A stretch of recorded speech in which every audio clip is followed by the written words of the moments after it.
What's going on, y'all? Oh my God. Listen.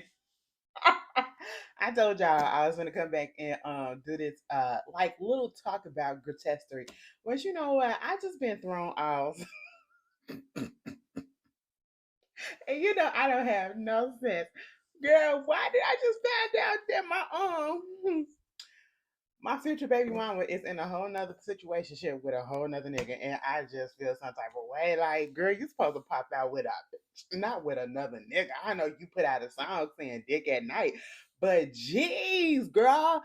So basically, what you're trying to say is, I really don't stand a chance, and it's really like hurting my heart. Let me stop playing, but I'm for real, dog. That just and that nigga look like he got a. And I don't even fuck with that shit, but he look like he got a.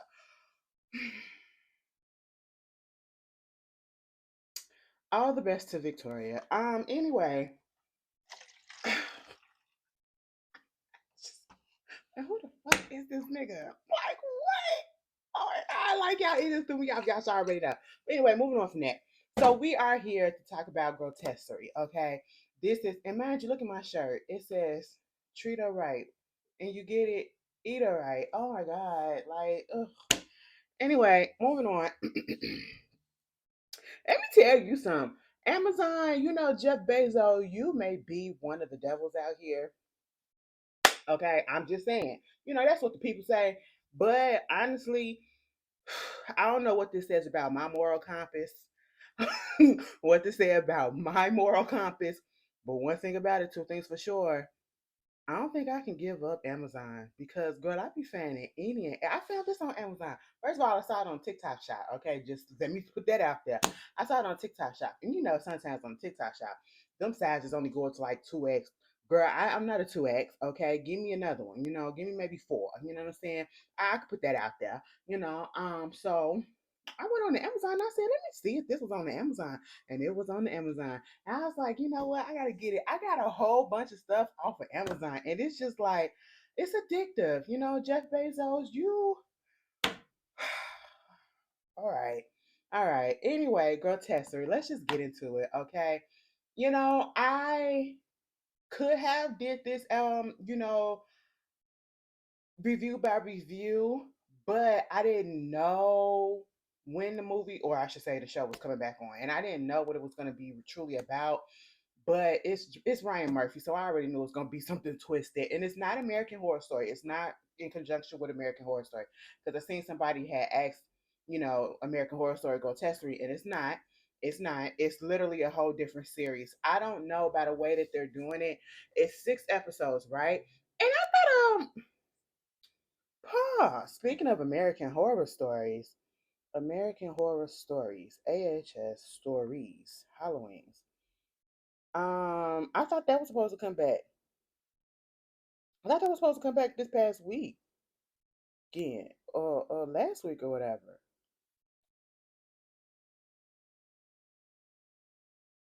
Let me see. No, that's the actual American Horror Story. I'm talking about American Horror Stories on Hulu. Season 4. What's the episodes?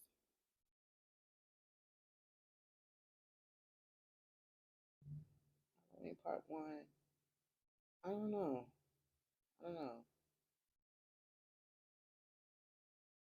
Okay, hold on. Let me see. I'm so sorry, y'all. This seems very much like um. Yeah, I thought it was supposed to come back. Like at the beginning of October. This is like the second week of October. Is it coming back later? I don't know. If you know and I haven't found it out yet, put it down in the comments because I do want to watch it. Depending on how I feel about it, I might review it or whatever because y'all know I do the American Horror Stories and American Horror Story.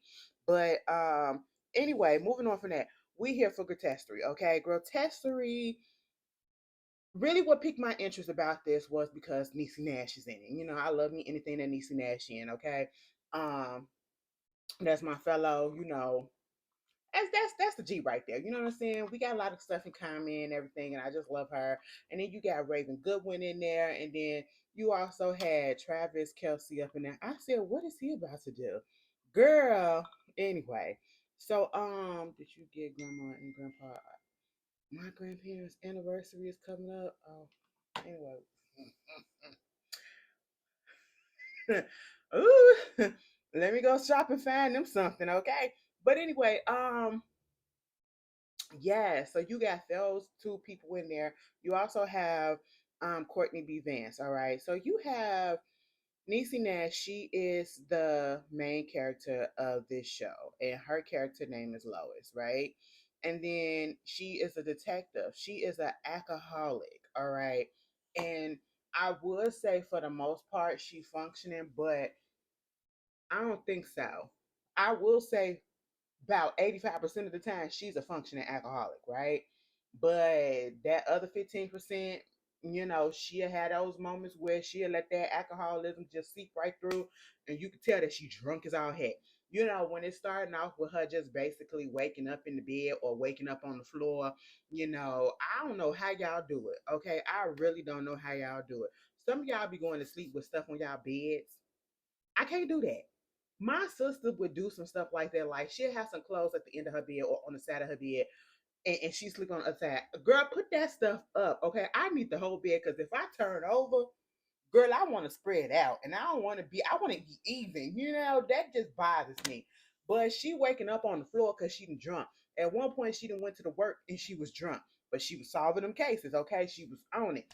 Then you got her daughter, played by Raven Goodwin. I'm gonna get to her in a second. Her husband is played by what's his name? Courtney B. Vance. That's Angela Bassett's husband, okay? And his name is Marshall. The daughter name is Mary. And then you got Travis Kelsey, who plays an orderly. His name is Ed. And then you have this lady named Michaela Diamond. Her name is Sister Megan. Girl, I seen Michaela on something, but I just cannot put my finger on it. She has such a unique face. And her character, oh my goodness, okay, this nun. And then you got Nicholas Alexander playing the priest, okay. Mind you, if you want to know who Nicholas Alexander is, Nicholas played, if you watch Brian Murphy's other show on Netflix, because this is on FX, if you watch his other show on Netflix, the Menendez brothers, Monsters, and all that stuff, he plays Loud Menendez, okay. That's all you really need to know. And very much twisted. This show is twisted. Actually, out of all the shows that he has brought back or come out with, because he has multiple shows on right about now. Like, I gotta go catch up on 911. I gotta go catch up on 911. Okay. The new episode came on last night. I gotta go catch up on it. Angela Bassett up there, Athena, she flying the plane for real this time. Okay. Listen, girl, it's a mess. He This one is actually pretty good in my opinion because it came around the right time, which is Halloween or whatever. We are in spooky season. It's October. And I will say, I do appreciate the fact that he is giving us 2 episodes per week. So this is the third week, and we have gotten 2 episodes. Now it's 6 episodes. The last 2 episodes was only 30 minutes each. The first 4 episodes probably was between like 40 something to almost 50 minutes each episode. And once you get into the episodes, it don't feel, for me, this is just my opinion. You guys can have different opinions or whatever, but it just goes by so fast because I'm interested in the story. And it's basically what we're seeing is there is a killer out there. All right. A serial killer. And it's given very much how, like, I don't know if you guys saw American Horror Stories, but not 1984. The one where he was talking about the AIDS epidemic, and it was 2 killers out there, an actual killer who was a gay man killing other gay men, and then the metaphorical talking about AIDS, the actual AIDS that was out there killing in the 80s or whatever against gay people. And the guy that was going out killing the gay men and chopping their bodies up because he worked in a hospital, because that was a real case. He was a nurse or something like that in the hospital and all that stuff or whatever. Yeah, it's given part of that, but in more so of a biblical sense, more so like a religious type of killer. And I'm like, girl, wait, okay. Now, Courtney B. Vance doesn't really have that big of a role in this show so far because the only time that we truly see him in the past 6 episodes is during flashbacks. All right, flashbacks to where he used to be. He was a professor. We saw how him and Niecy Nash character Lois get together. He used to have a group of kids come to the restaurant that she was waitressing at because she was working, and I think she was a student at one point. I don't know what they was trying to say. She was a student and she was like in her 20s waitressing, or she was a student and she was in her older age or whatever. Because Niecy was trying to play both characters. I don't know, and dude was literally a professor. So I'm guessing they're trying to say that he was a little older than her or whatever. But that's neither here nor there at this point. But maybe it does lead something into it because with his character, they basically showing that he's a charmer, he's a flirt, he's a cheat, he's not really a one woman man. He brought the kids there from the college or whatever, his little class, and they always eat at her restaurant. She always was waiting on him and then talking to him after being the last one to leave and everything. And next thing you know, they finally kissed and hooked up and they get married. They have a daughter. And let's just talk about the daughter, baby. She stopped doing her, she was trying to become a detective or whatever. And I'm talking about Lois. This is Niecy Nash character. She becomes a detective in the police department. She's highly respected because she can solve things that, in a way that she puts her time and energy into it, right? Even though she has developed this alcoholic problem, right? She's alcoholic all through and through. Like her bloodstream is vodka.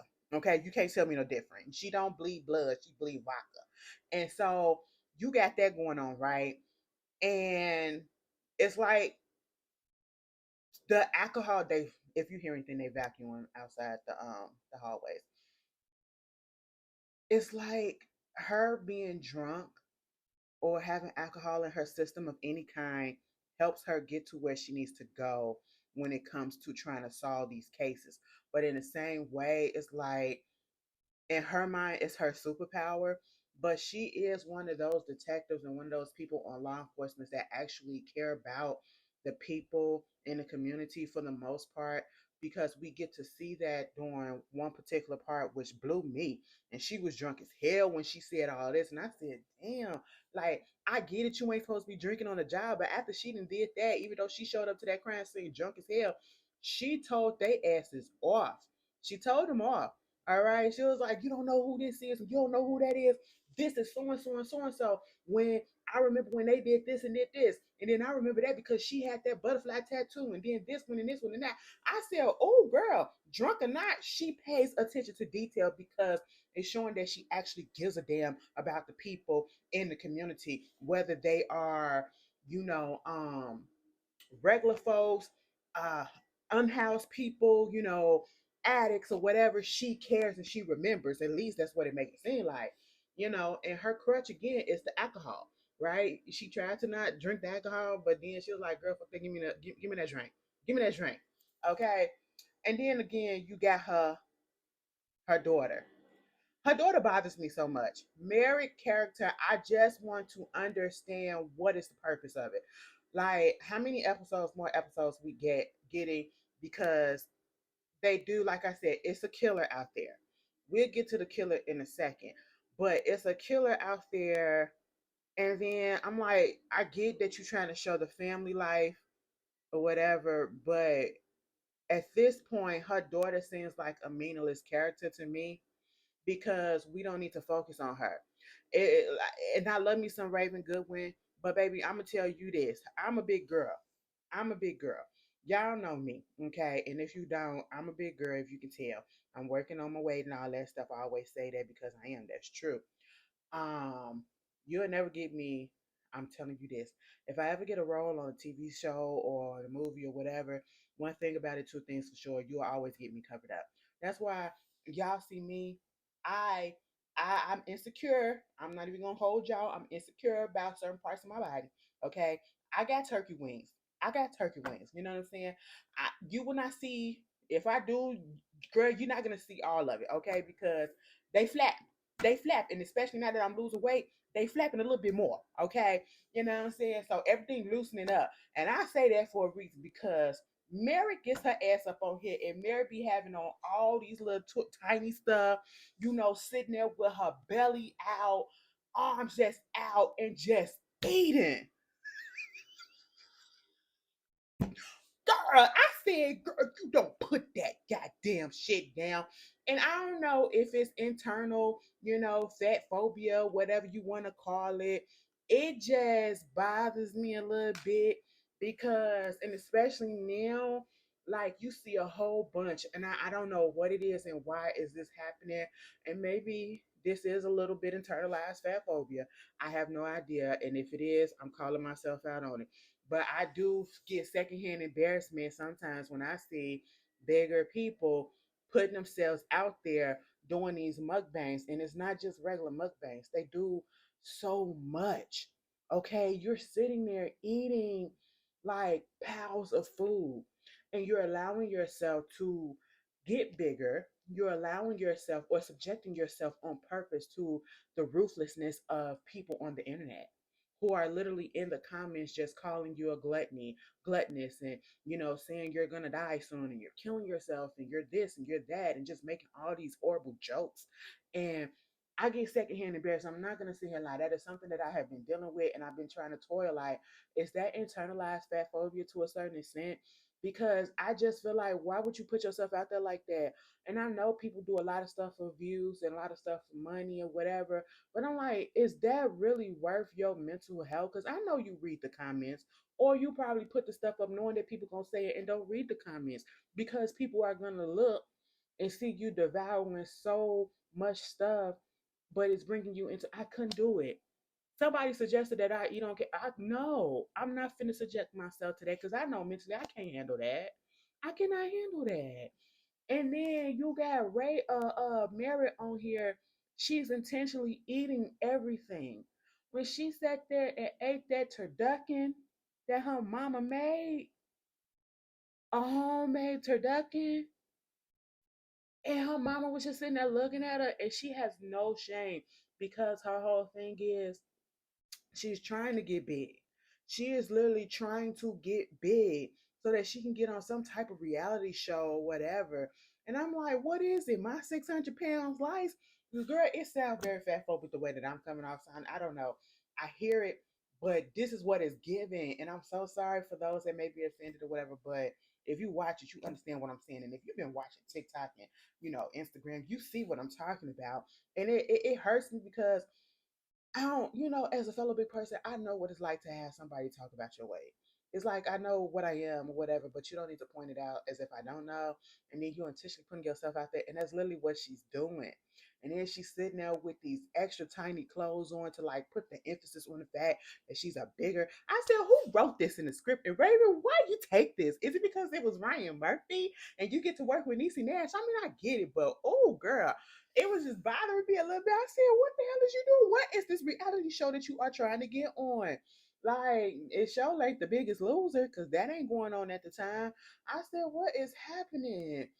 And the daddy, as you see in the flashbacks, her and the daddy get into it over it because he basically don't want her, because he looks at it as if she's slowly killing herself, which technically, yes, because you're not. I think she got other, health issues as well.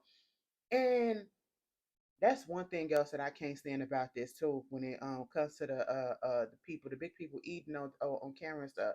Because of course, yes, you're gonna get all these negative comments, whatever, but I know that they're gonna get subjected more to these negative comments compared to when a person who is smaller than them, skinnier than them, look like they're so-called in shape or fit or whatever the ideal size, and they're still eating the same portions that they eat, and they don't get those same amount. They may get a little bit, but not the same amount of hate that they get because they bigger and they small, but y'all eating the same amount.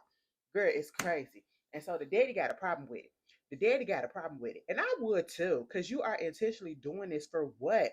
With the hopes of trying to get on girl, let me get this. Okay. Trying to get on TV or something, like you're ruining your life for real. And then it's so crazy how she tries to judge her mom for what she's doing with the alcohol. And it's like y'all both doing the same thing because y'all both got addictions, okay? You talking about some don't drink. don't drink, don't drink. But yet, when she or your daddy tell you you need to stop eating as much as you doing and eat better, you getting your feelings. So y'all both are tit for tat, and it's like, how dare you? You telling me not to do this, but yet you up here, I'm killing myself with alcohol, you killing yourself with food. So like, come on, we gotta be serious about this. We gotta be real about this, okay? The pot called and the kettle goddamn black. That's just what it was. Then you get this whole situation with the daddy. Something happens where he gets into an accident. I guess he had a brain injury and he's been in a coma for the past 28 days. Now that the season has gone on, I'm pretty sure it's way more. But when it first came on, he's been in a coma for 28 days. Now I was a little confused about this hospital or wherever it is that they had got them at, and I don't know if they really said what part of the country they are in, but this little ass hospital, it looked like this is like, I'm sitting here like, is this real? Because you got the head nurse or the head director of the hospital, Nurse Reed. Okay, Nurse Red, no, Nurse Red. Nurse Red got her hair done in like the old 1950s pinup, 1960s, 1950 pinup hairdo and all that stuff. You know, she looked like she probably was a baddie back in her day. But at the same time, mama still dressed like she back then. Okay. And that's why I was like, is this a real hospital? Is this one of her hallucinations or whatever? Because nothing really looks up to date. That's what was throwing me off. And then the way that Nurse Red be acting, and I get it that you want to care for your patients and everything because she feels as though Lois don't really give a damn about the husband. She's more so about her work. And that's just how it be sometimes in certain professions and with certain people. They care more about their first love be their career and their passions or whatever. And then maybe I'll care about my family or my spouse or whatever. That's just what it is, okay? But when it comes to Lois and her husband, we found out that she found out he was cheating on her. So she really didn't give a damn. Like the spark had been gone. The spark been gone, and then it felt like they probably was on the verge of getting a divorce, and then he got injured and then got put in a coma. Oh my goodness. That one scene where, she came in there and she saw Nurse Red giving him a sponge bath, and the way that it was looking like she was jerking him and she snapped on him. I said, "Oh my God, Nurse Red is weird." I said, "Nurse Red, what is going on with you, girlfriend?" Okay, I feel like you were jerking that man off. And then had to clean. Oh my God, when she was cleaning off that bed sore, disgusting. Okay, like listen, I look at a couple of videos where they popping pimples and all this stuff, whatever. But that's a little bit too much. When that stuff was just leaking out, that was a little bit too much, bitch. Too much. Okay. And I just said, calm it down, girl. And her whole thing is she wants Lois to actually give a damn. She like, you come up in here and you be drunk as hell when you up here visiting him. You don't talk to him. You don't do nothing. You have attitude with the staff. And I'm sitting here like, why are you so heavily invested with this man? Okay. And then it came to a point where she cussing her out, making her feel bad about herself. She always calling her out about her alcoholism and everything. And I mean, granted, you ain't wrong. But who the fuck are you to tell me how I'm doing with mine? Okay. You don't know me from Adam, all right? So what are you talking about, girl, girl? And then got cameras like audio listening devices up in there, picking up on everything that she hit. She listening to the conversations that she's having. Like even when Lois do try to be there for her husband, she always turns the conversation around to her work, okay? And in this time, she's dealing with this serial killer, this biblical like serial killer. Nurse Red, you doing way too much. And at one point, Lois was about to whoop her ass.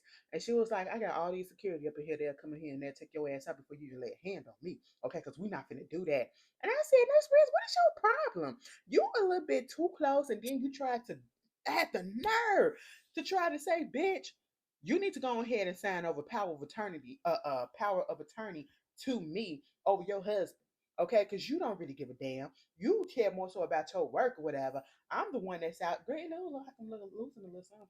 You look like you don't you just don't want to do nothing. Okay, Give me the power of attorney. I said, who does this?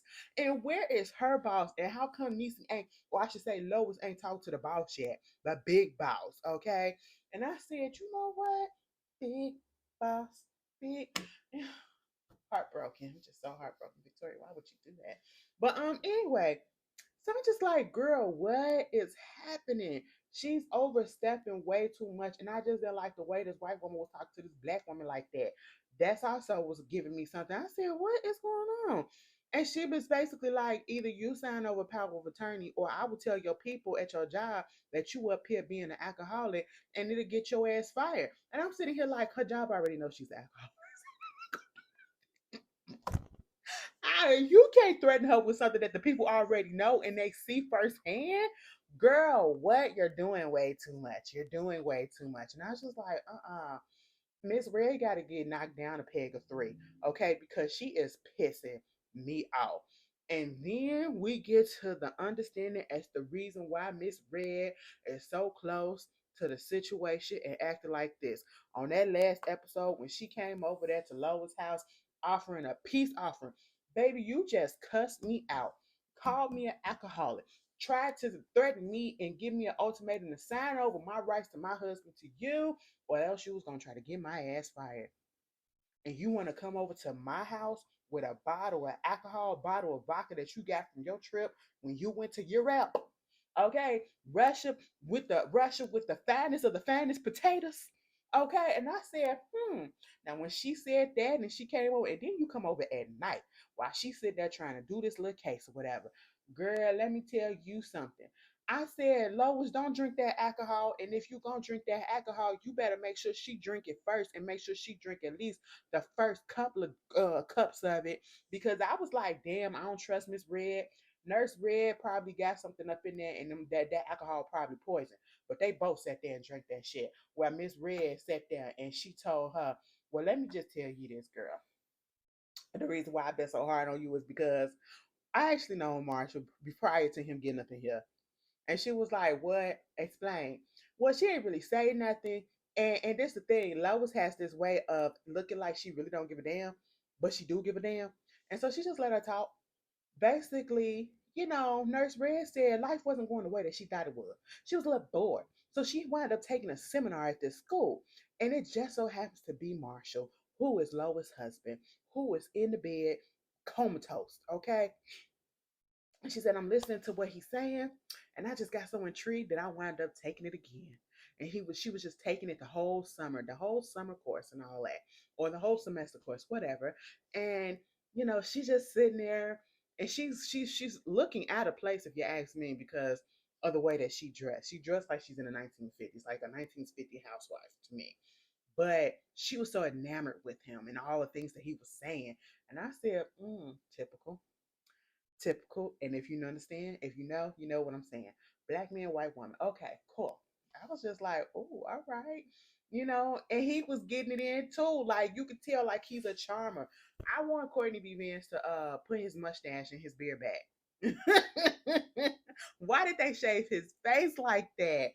Girl, a beard and a mustache and a goatee is the same thing as eyelashes, makeup, and weed to a woman to a man. It really is. I'm not even lying. I'm not kidding you. Because sometimes when you take some of them off, they look totally different. Not saying that they look bad. They just look totally different.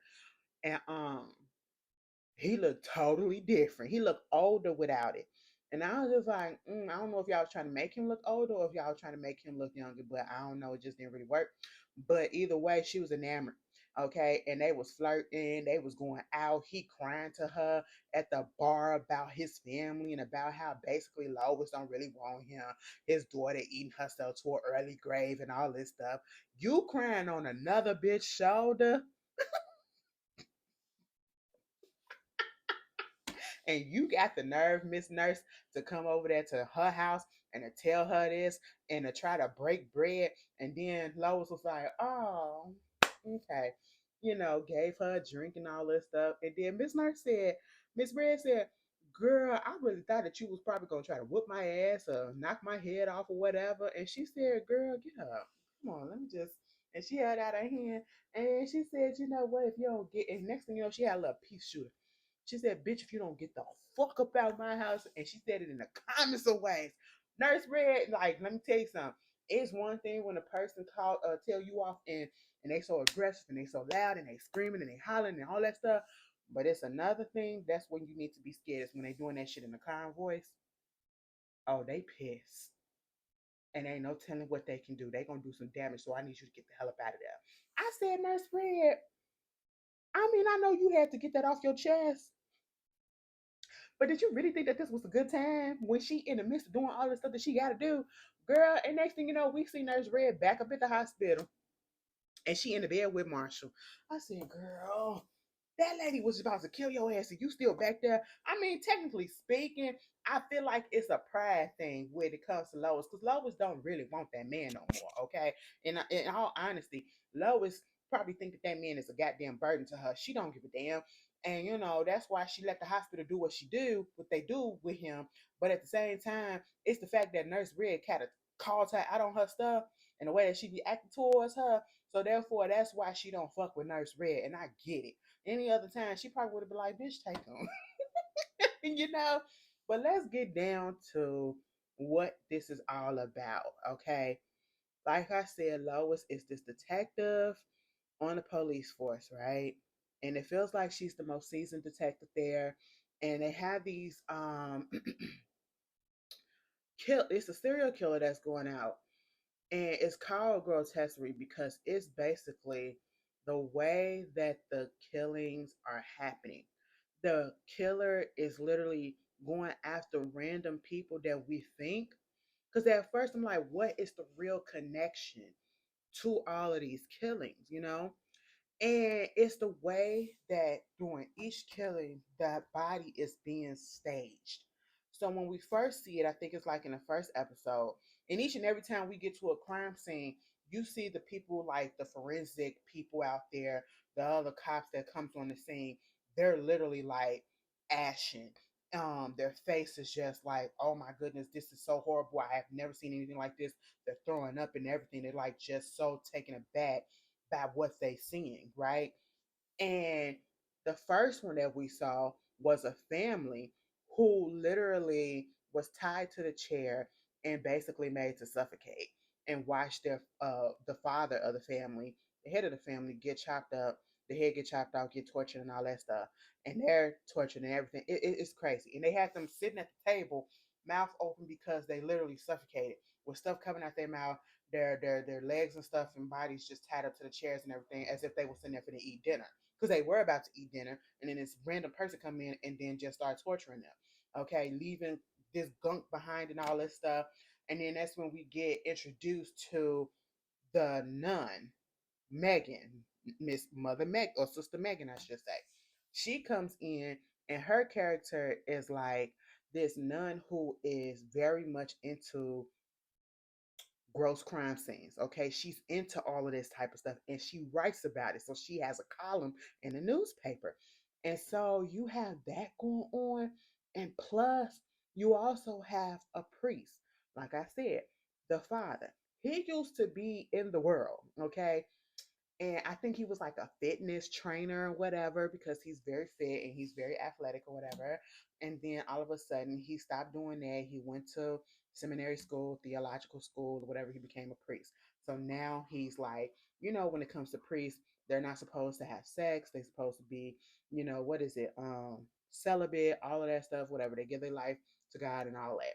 I will tell you this, and I've said this plenty of time because I feel like this should be a topic of discussion because if this was a topic of discussion and if this was something that they could change or whatever, I'm not saying that it will stop these priests from taking advantage of and sexually assaulting and abusing kids or whatever and even nuns, but I feel like it will probably decrease it a little bit because I never understood the vow of celibacy that priests have to take being a priest. When you go back in the Bible, it was a bunch of priests that had kids. They were married.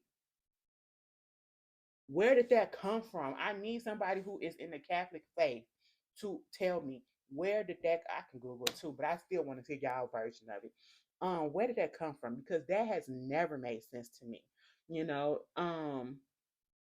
because priests had kids, they had wives, and I'm like, they was fucking too. So like, what's wrong with that? Why is it that God made these bodily functions so that we can out here doing this with consent, but yet you trying to stave off your natural urges to be with another girl? I just couldn't do it, bitch. I'm forced to do it right now because I ain't got nobody. But you know, it is what it is. And then you see the priest. And it's so crazy. How do you go from being in the world and being active like that, and being able to have whatever it is that you want, especially when it comes sexually, and then going to just being completely celibate for the rest of your life? I just wouldn't be able to do it unless I'm forced to. And nobody's forcing him because that's just what you chose to do. And then it comes to the point where you see him giving his, talking to the congregation, and you see the type of congregation that he has. The congregation is just look like random people off the streets that look like they're poverty stricken, they're probably unhoused and all this stuff, but they're also scared because they're scared of everything that's going on because the killings and stuff is making around. You know what I'm saying? It's becoming news. So it's bringing more people to the church. And it also has Sister Megan. She's out here writing about it, right? And so that's how she crossed paths with Lois, okay? Because she hears about what happened in the first uh, uh, uh, killing that we have. And, she finds out what the substance that was left behind. And it was very biblical, like some fire and brimstone type shit. You know what I'm saying? I was just like, oh my God, what is going on? Okay. But then you get the priest. He up in his room when he by himself with chaps on, with his ass out, and he's masturbating. And once he finished masturbating, he winds up punishing himself by, taking them things and flogging himself. And you see his back, like you see how many times he has done it. His back is total fuck up. Like he got stuff on there that's not even, he got injuries on there that hasn't even healed yet. And he's still fly. Oh, that is too much. That is too much. Like, what? I can't be in no room trying to do all that. I will say sometimes I do feel a little guilty. I do feel a little guilty sometimes when you do a little self pleasure, whatever. But then sometimes I'm like, fuck it, bitch, I need to bust this neck. But anyway, it is what it is. Okay, so I kind of get it, but then I don't. And then he is so into the true crime stuff. He trying to, find ways of, getting more people into the church, and he winds up doing this fitness with the hot priest type of thing online and all this stuff, like an OnlyFans type of thing. But it's just him working out, and he's clothed or whatever. But he's sexually doing stuff that kind of be sexually enticing, like pouring a water bottle on him. And then you got Sister Megan and him, they on the same wavelength. So I'm sitting here like, at one point I'm thinking, is she the killer? Cause she popping up at every crime scene, and she literally popped up and ain't nobody asked her to. And then she talking to the priest, and he all up into it and everything. And then he's giving me the vibe that maybe he the killer. And at this point, I don't know. At the end of the episode, we saw that the so-called killer was unveiled, but they cut it off before we saw the face. We know it's a white man. Okay, they cut it off before we saw the face, and I was just like, "Who the hell is it?" So now I gotta wait all this time just to see who the hell is it. And y'all finna piss me off. Okay, I gotta wait till next Thursday, girl. Oh my goodness, it is so maddening with these freaking uh cliffhangers. At least I'm finally getting a couple of shows that's actually worth the cliffhangers, because some of the shows that I have been watching lately, they have been really pissing me off. And I will bring up Power each and every time because I just cannot believe that that show went out the way that it did. So fucking lackluster. Like, we used to be rated so much and be like, oh my God, can y'all believe what just happened? Oh my God, I can't wait for the next episode. Girl, this time I was like, girl, okay. But now I got a couple of shows that's like that. I said, who the fuck was it? Who was it? Meanwhile, they flirting with each other. This is the priest and the nun. They got vows of celibacy. Girl, they wind up flirting. At one point in time, it looked like he was like, go ahead and clean my dry my back off. Every time they used to meet up, He coming out the shower. He got his shirt off. Oh, I seen you looking at me while I was over there doing my exercise in the rec room. I said, what? And she was, girl, she was. And then that one time when they first was about to do it, but they did it, and she was cleaning off his back or whatever. And next thing you know, she grabbing his head and everything. And then that finger went into his mouth. I said, oh, Sister Megan, you are a freak. These motherfuckers got real freaky real quick. But they ain't had no intercourse. And it hit her so bad. I need somebody to explain what happened in that scene when she came stumbling out the room the first time before they did it. And she was just coming out, boom, boom, boom. And then she just falls and she foaming at the mouth or whatever. I said, what the fuck was that? And then the next time we see them and they actually do it and they did it right underneath the cross of Jesus. I said, what? I said, oh my God, I know. I just be thinking that sometimes. Okay, I may get struck down, but I'm just saying, I know I ain't the only one that be thinking that them priests and nuns be up in there doing each other. Let them have sex, okay, so they can stop fucking around with other people and other kids. Ugh, anyway, that's neither here nor there. But yeah, I was like, oh my God. So I just knew that the sexual, who would have thought that the sexual tension would have been between the nun and the priest? And then you get back to the killer. The next thing you know, they did the one of the other killing situation was like it was this unhoused man that was like he was out there, kept on holding up signs to Lois. Imagine Lois be out here driving drunk. Lois be out here driving drunk, okay? And I just be like, girl, you are the police detective, okay? You really just don't care. And this man keep on bumping into her car, telling, spewing all this stuff, because of course he's probably mental and everything, and he's unhoused, and all of that. Probably got a whole bunch of issues, but she know who he is. Girl, he got caught up off the street. Some other unhoused people got caught up, and they go into this old church. Why did the killer make the whole scene of the Last Supper with dead bodies, with these unhoused people? Had them positioned. I said, oh my God. That shit would have took me out too. I ain't even gonna laugh. I would have seen something like that. That would have took me out too. Okay, that was one. Oh, excuse me. That was like the second one. The third one we get like these two guys, they was up in a crib and they was doing drugs or probably whatever. Somebody came up in there, they was high as hell. Somebody came up in there, and next thing you know, they got attacked. They come to the crime scene. Bitch, why is the bodies cut in half and positioned against the wall? This man's body part, his torso over here, but his bottom over here, and then the other person's torso up here, his bottom over there. Girl, it was crazy. He had them on the wall, all mismatched up and on the wall like Spider-Man. I said, what the fuck? Okay. And then you get the other one where oh my goodness. This is when she got called in and she was drunk as shit. And then it was like this body put together and it was like a rave or something. The music kept on playing. It was like, turn that shit off. It was like they could tell that she was drunk, but she was pissed the fuck off because they didn't know who these people were. It was a whole body put together with a whole bunch of different body pieces. And she was like, you don't know who this is? This is your person because you don't care about the community like I do.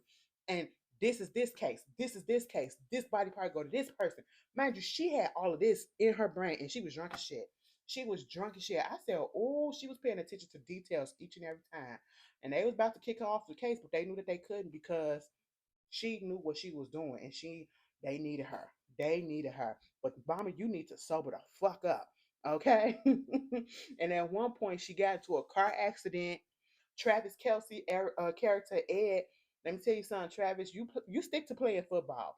Travis went back to being a little bit black on this show. I don't know if this was pre Taylor Swift.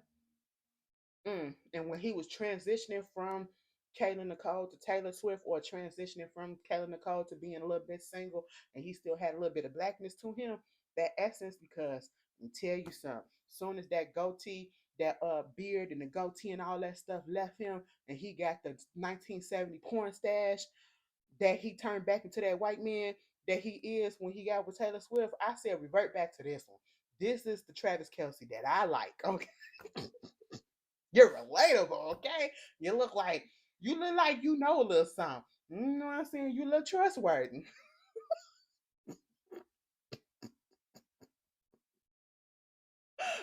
Y'all know exactly what I'm talking about. He got that point. He looked like a white man now that he with it's like all his sauce is gone. And I still like Travis. So it's all jokes, whatever. But I didn't understand that. He came out of nowhere at the hospital. He flirting with her, Lois, and then next thing you know, he tried to tell her don't drive, but you know, cause she was drunk and she wound up getting into a car accident. He helped her get up out the hospital or whatever. They covered up the fact that she was drunk driving and all this stuff. I said, oh crookedness. All right, old girl who was on Silence of the Lamb. The one that was in the well, she was on there. Okay, she played her other detective that helped her out a little bit to cover all the stuff up. Um, so you got that going on. And then she brings Ed over to help like watch her home and her daughter and everything as she goes on this little trip with the Megan, sister Megan, to try to find this killer who led him to this pit of fire that's out in the middle of the desert. And I mean it literally was a whole fucking fire, a big ass, the earth is opening up. I said, what the fuck is this? Then they get trapped up in this hotel motel type of situation, and then this killing going on, and this girl comes out and she's full of blood, and she winds up getting taken. Sister Megan winds up getting shot. I'm sitting here like, what the hell is happening? And at this point, I'm so confused. Then we come back. Oh my goodness, the stuff that we saw on the second to last episode, episode number no, it was actually, yeah, I think it was episode number 5, was this lady had a baby who wasn't her baby, but her name was Maisie because she was old as shit. But they found out one of the people that Lois had arrested for, like, pimping girls and all that stuff or whatever. She got life in prison for a whole bunch of stuff. She wound up getting out. Couldn't find out because she was a confidential informant. So she got out early. She was supposed to be serving life. Black lady, and still was dressing like a pimp, bitch. I said, oh, you in a trailer park dressed like this, and guess what her name was? Glorious. Okay, which is crazy because this is a biblical killer. So of course she obviously, Lois, thinking that it's got something to do with her. She's the one that's doing this, which she wasn't. But at the same time, it was some women at a Catholic maternity situation where they come to when they don't know if they want to keep the baby or if they want to give the baby up for adoption. So they go there in their final stages of their final weeks of pregnancy. And baby, they come up in there. It was at least five women dead, eyes open. They had cesarean performed on them, stomach wide the fuck open, and the baby's taken out. It was just the way that the stomachs was looking. That was, oh, I said, oh my god, bitch, I ain't never seen no shit like that. I said, oh my god, girl, what is going on? Girl, they had to find the babies, and then they found these women at this other plant or something, literally getting milk, and it was a milking plant too. Getting milk, they had the machines that you would probably put on the udders of a cow to milk them. They had them hooked up to their nipples and milking them to give milk to the babies because they were trying to find the babies. And then this is when um it all comes to a head where Lois confirms that, yeah, whoever is doing this, they're hunting and hunting Lois. So this is somebody either from her past or somebody that got some type of connection to Lois and she just don't know yet. And she kept on saying, like, this person had me come out there to that desert. This person is like playing cat and mouse. Okay. And they were like, why don't you stop playing cat and mouse with them so that they can stop this? And it was like, no, they're not gonna stop regardless. And so while she looking, she see this wall that got a whole bunch of pictures of her on there that they done took. They're up there taking camera shots of her and all that stuff. And her looking out her window and everything in black and white photos, whatever, on the wall. And then all of a sudden this motherfucker, because we seen him at the motel in the desert.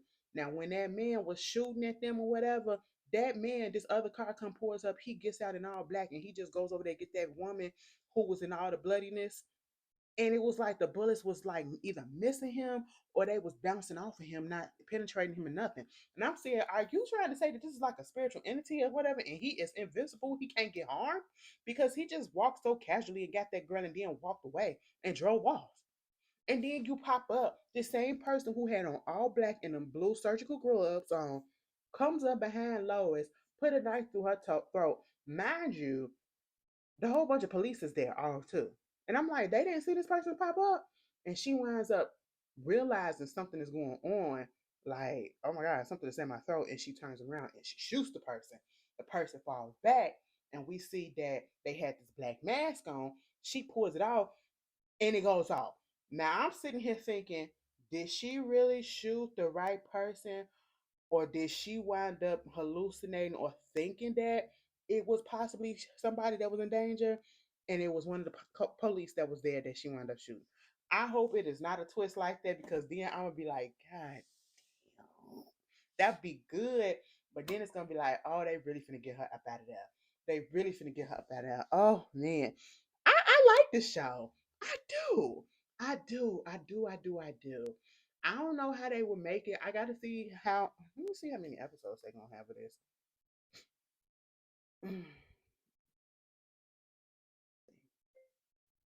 How many episodes will there be in this season of Grotesquerie? Girl, they said rotisserie.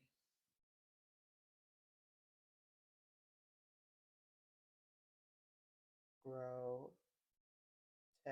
How do you spell it?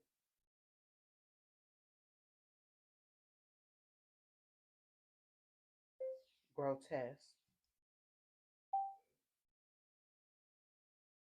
All right. That's how you do it. Oh, it's gonna be 10 episodes.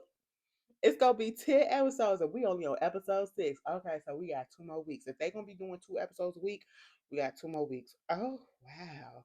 And if y'all haven't, is it a limited series? Oh, it is a limited series. Oh.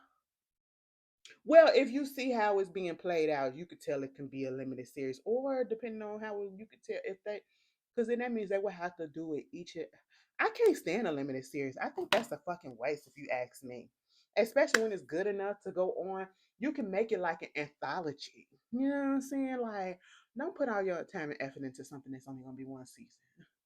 Don't get me so invested like that. But anyway, it's good. If you watch it, I think it comes on Wednesday nights on FX, probably around 9 o'clock, 10 o'clock. And then if you don't have FX or you miss it, it comes on because I catch it on Hulu the next day, which is on Thursday. So I would say give it a chance. It's a quick watch. Watch. It's good to me. Y'all know I'm into the gore and the horror stuff or whatever. So that's that. This is one of his better shows, if you ask me. It's twisted. Something is really wrong with Ryan Murphy, for real, for real. And I think we just gotta accept that at this point. Because after looking at that Menendez monster shit, I said, girl, all right, sir. All right. You know that one scene when them niggas was up in the oh. Let me just say this. I know people are saying that the Menendez brothers need to get out of jail. I don't think they need to get out of jail.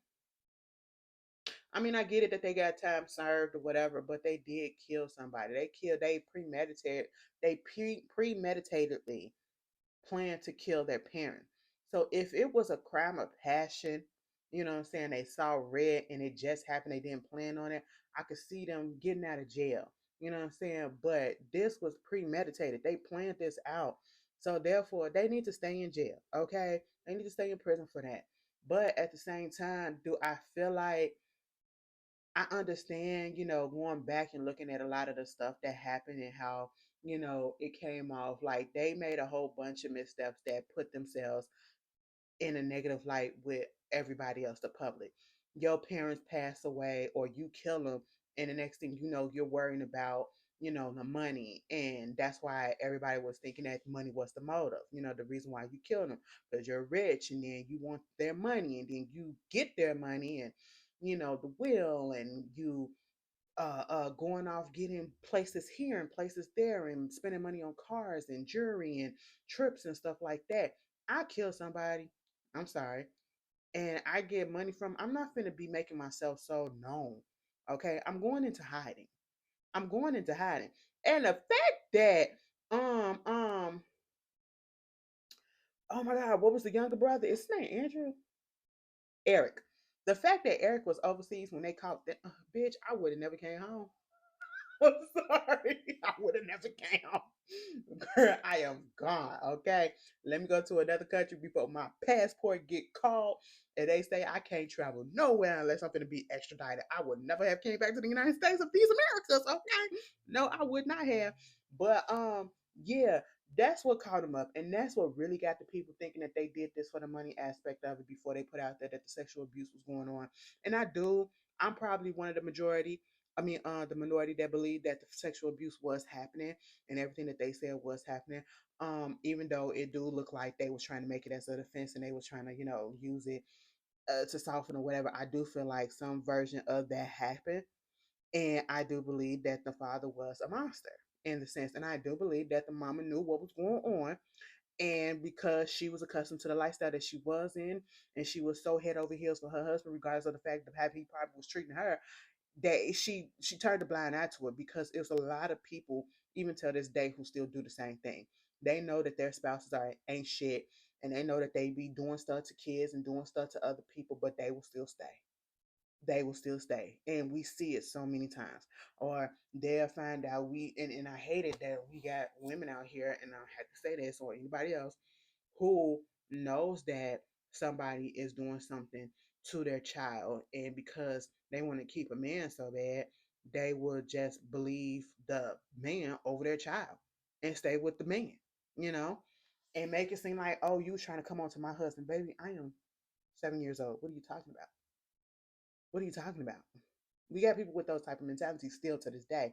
But I also believe that he did what they said they did to a certain extent because, like I said, I will forever bring up the on Peacock. Y'all got to go watch it. It's a documentary docu series about the Menendez and the Manuna boys, and how one of the members came out and detailed from the very beginning when he got into the group all of the mess that was going on and how he was getting sexually abused by him, the daddy, and other people that was working for him. And as we see now, and we see how, or we've been seeing how the music industry is and entertainment industry in general, yeah, it's not too far fetched to believe that that motherfucker was a monster. Because look at all the stuff that's happening at this moment. Baby, I am so glad a reckoning is happening in the industry. I really do. Get rid of all these motherfuckers, okay? And the sad thing about it is, one gone, one get knocked down, probably two, three more get pulled back up. You know what I'm saying? It's disgusting because it's been going on since the beginning of time. But yeah, you guys tell me how y'all feel about it. If y'all want to watch Monsters, it was, I don't know if I really liked it. It was okay. I will tell you one thing that I actually did like when that had me gagged. When Kitty yanked off Lyle's wig, that shit was funny as fuck. I said, no, why would you do that to him? He said, Mom, you gotta die just for that. That's what it felt like. I'm sorry. I'm sorry. But he made it so goddamn salacious. Okay, that's probably what the issue is when it comes to Ryan Murphy. He makes stuff so he made real life events salacious as hell and more so like campy and like, are we supposed to be taking it serious? Like he also got the Aaron Hernandez show that comes on, I think the day before Grotesquerie that comes on FX too. And first of all, the actor that plays Aaron Hernandez, I know your cheeks was hurting throughout the whole time that you was filming this whole show because, baby, the way that he kept on smiling and smirking throughout, I said, was Aaron Hernandez this cheery of a person that he keeps on smiling and smirking and all that stuff? It was bothering me. And it's just so heavily talking about, his sexuality and everything. And I get it. That's a part of his story. And they feel like that's part of the reason why he was doing a lot of stuff. But damn, can I get to the part where he became a real badass besides just smoking weed? Can we get to the part where the trouble really started? That's what I want to see. I don't need to see all this backstory. Ryan, get it together. But I'm gonna still watch Rotisserie, okay? But anyway, I'm probably gonna come back with another video in 2 weeks to clear it, or I can give y'all, put it in the comments what y'all want. I can give you a little rundown of what happened on the next two episodes, and then the next two episodes. I can give y'all two videos if you want. Um, to round this out, my future baby mama is fucking with another nigga. Oh, y'all, I am so hurt. I know somebody's like, Ashley, stop it. Because I wanted to treat her right. Oh my God. Anyway, let me get the hell up off of here. Y'all enjoy the rest of your week. Have a beautiful weekend. I'll see y'all later. Peace.